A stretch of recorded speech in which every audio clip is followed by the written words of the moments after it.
¿Evolución o creación? ¿Por qué otras especies no llegaron a evolucionar hacia el nivel de conciencia que tenemos los humanos actuales? ¿Hay realmente un eslabón perdido? ¿Cómo se crearon los dioses?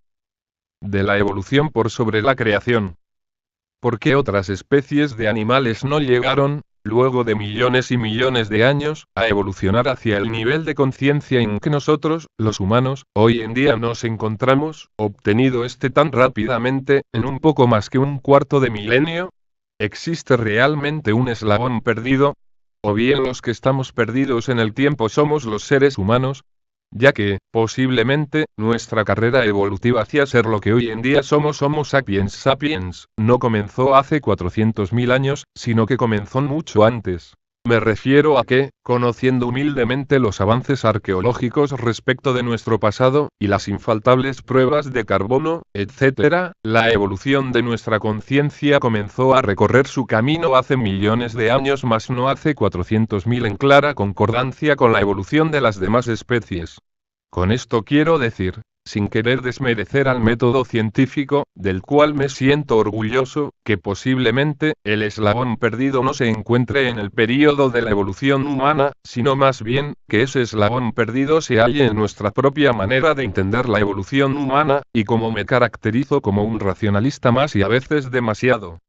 Me vuelco siempre a pensar, que el ser humano, aunque mucho más evolucionado que otras especies respecto de ese enigmático neocórtex cerebral, y sin olvidarme de ciertas especies como los chimpancés, los bonobos o los delfines, los cuales son conscientes de su propia existencia, el Homo sapiens sapiens, sigue siendo una especie sin terminar, es decir, que si todavía no puede explicar ese eslabón faltante en nuestra especie, quiere decir, y solo desde mi punto de vista, que el eslabón faltante se corresponde a deficiencias de conocimientos y metodologías para comprender nuestra propia realidad pasada, o sea que ese eslabón falta en el hombre y no en lo que podría ser un punto de inflexión entre los simios avanzados y nosotros. Cuando surgen estas preguntas, siempre me inclino a lo que estadísticamente tiene más probabilidad de dar una respuesta. Por ejemplo, a la pregunta ¿fueron los Anunnaki los que modificaron nuestro ADN y todavía no encontramos aquel primer eslabón perdido? Con lo que a esa pregunta la respondo con probabilidades, es decir, qué probabilidad hay o hubo de que haya existido una mano divina que se hubiera ocupado de mejorar genéticamente a una especie como los simios, tomando como muestra a aquellas manos divinas, versus qué probabilidad hay de que el mismo ser humano haya evolucionado por sí mismo y que se haya equivocado hoy en día en el punto de vista del eslabón perdido, tomando como muestra a los humanos. Estadísticamente hablando, veo imposible el poder tomar una muestra estadística de los seres que pudieron crearnos, por lo que la probabilidad resultante de mi primer pregunta es cero.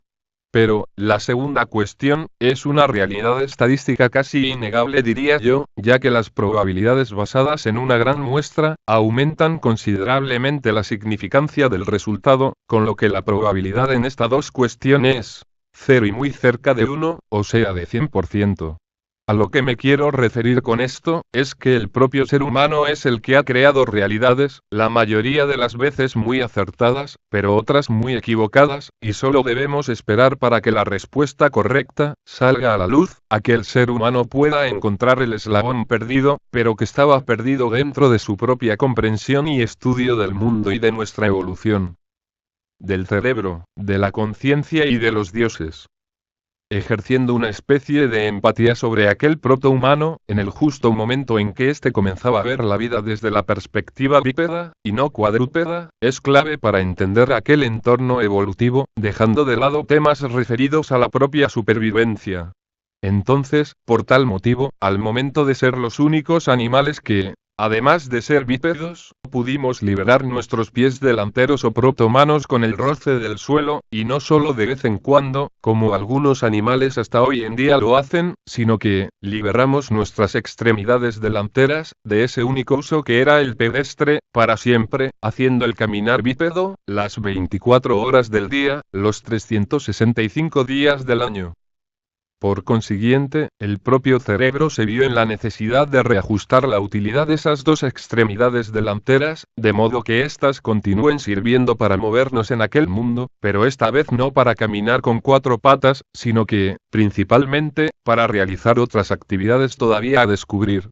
Es decir, cuando el protohumano se percató de que tenía liberadas sus extremidades delanteras o superiores, y que se podía mover de igual manera que antes por todo su entorno, con solamente la utilización de sus extremidades traseras o inferiores, allí, en ese preciso momento y que habrá durado miles de años, es que el nuevo ser bípedo comenzó a darle otras actividades a dichas extremidades superiores delanteras, y el cerebro fue el encargado de entregarle nuevas incumbencias a aquellas extremidades desocupadas.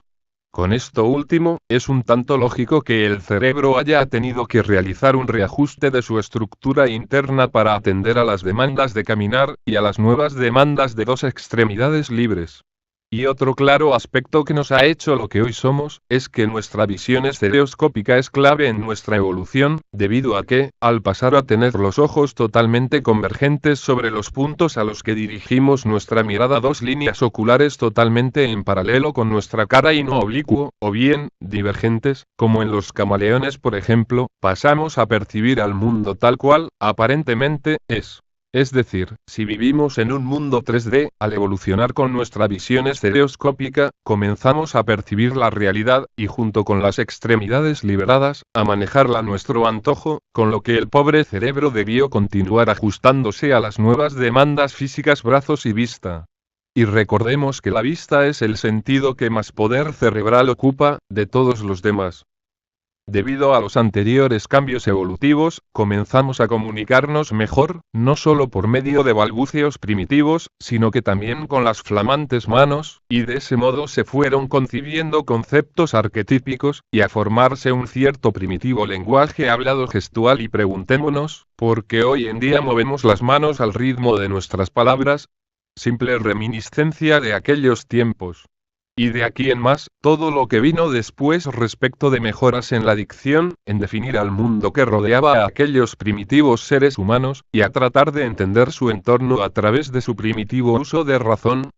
creada por aquella liberación de brazos y de la visión estereoscópica, la cual, el mencionado uso de razón, si no podía hallar una explicación a cierto suceso con mucha carga emocional, y reparemos aquí, en que el pensamiento científico todavía se encontraba totalmente en pañales, el cerebro se habría encargado de generar algo parecido al concepto de déjà vu, es decir, cuando aquellos humanos se encontraban bajo cierta disyuntiva, algo inexplicable y que a la vez excitaba de sobremanera sus emociones más profundas, ese efecto déjà vu es el que, desde mi perspectiva, ponía una realidad falsa, extraída de sus propios cerebros, para darle sentido y calmar su sed de entender un determinado suceso inexplicable y emocionalmente significativo.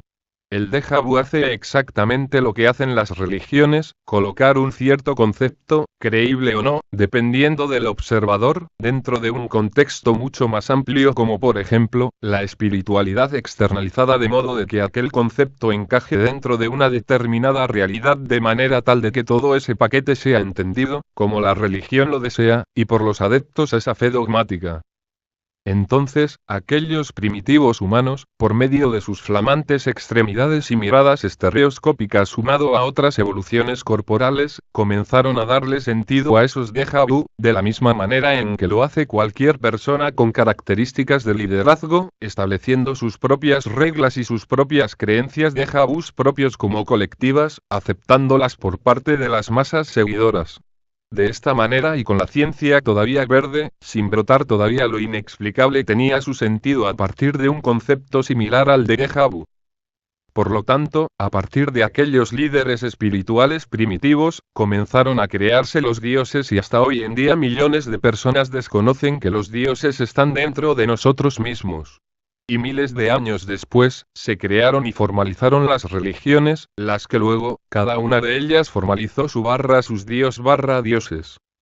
Y respecto del tema de la capacidad de abstracción, de poder entender, definir y conceptualizar ciertas realidades primitivas, no fue más que una simple consecuencia de aquellos dos hitos en la evolución humana, el de poder percibir, tocar y ver el mundo 3D tal cual es. Los animales cuadrúpedos sin visión estereoscópica es como si estuvieran viviendo en un mundo 2D, desde el punto de vista de ellos, por lo tanto, no comprenden nuestro mundo, que es 3D, y por ello no han podido evolucionar, hasta tanto les suceda lo que detalle más arriba, respecto al ser humano. Yo siempre pienso que la especie de simios denominados bonobos son los próximos animales a evolucionar, junto a nuestra especie, hacia una conciencia como la humana. Entonces, desde mi óptica, el catalizador, el punto de inflexión, etc., fue ese gran cambio de cuadrúpedos a bípedos, y de visión 2D a visión 3D, o sea, a percibir al entorno tal cual es en la realidad, y como lo seguimos percibiendo hoy en día. Incluso, a ese gran y doble catalizador flamantes brazos y visión 3D, le puedo sumar otro, y que es el sexo frente a frente, es decir que, con este andar bípedo, pudimos mirar a los ojos a quienes solo veíamos por detrás, es decir, a nuestra pareja sexual femenina, ya que, el cuadrúpedo no ve a los ojos a su pareja, en cambio el bípedo sí, con lo que esta situación de dos seres mirándose a los ojos mientras tenían un acto, que hoy llamamos sexual, pero que en aquel tiempo, y hasta hoy en día, era y es casi místico, pienso yo que cambió para siempre nuestra realidad, era el tercer ingrediente que faltaba por sobre los dos primeros, el sexo frontal, cara a cara, no solo fue, y es, físico, sino que le dio un toque divino, mental, emocional y místico para el procesamiento de nuestro atorado cerebro de aquel entonces. De aquí en más, la necesidad de explicar la realidad por intermedio de las proto-religiones, y mucho después, el advenimiento de las religiones formales, hicieron que éstas pudieran tranquilizar, momentáneamente, a aquellas mentes, atestadas de nuevos estímulos inexplicables, con mucha más fuerza y rapidez que aquella protociencia, cosa que hoy es totalmente inverso, y muy lógico, ya que la ciencia no solo explica y le da sentido, tanto al macro como al microcosmos respectivamente, sino que algún día ésta se transformará en la única religión del mundo. La de la razón y la de la creencia en uno mismo, en lugar de hacerlo en una especie de déjà vu. Nelson J. Recio.